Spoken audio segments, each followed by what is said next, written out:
কয়েকদিন আগে ঢাকা ইউনিভার্সিটির দিকে গিয়েছিলাম, পিএসসির আশেপাশে কিছু বই বিক্রি করে না, ওইখান থেকে এই বইটা কিনছি।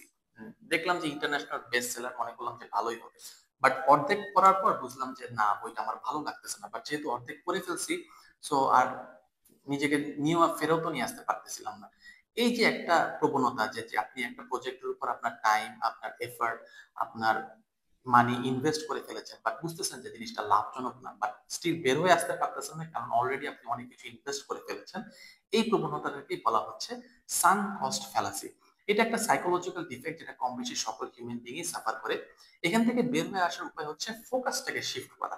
আপনি যেই প্রজেক্টের উপর আপনার টাইম মানি অলরেডি ইনভেস্ট করে ফেলছেন, ওইখান থেকে ফোকাসটা শিফট করে একটা ফিউচার পটেনশিয়ালের উপর ফোকাসটাকে নিয়ে যাওয়া। কারণ আপনি যদি অলরেডি ওখানে থাকেন, আরো টাইম ইনভেস্ট করেন, আরো লস হতে থাকবে। রাদার আপনি এখান থেকে নিজেকে পুল আউট করে একটা ফিউচার পটেনশিয়ালের উপর টাইম ইনভেস্ট করেন, হোপফুলি ওইটা একটা বেটার রেজাল্ট দিবে।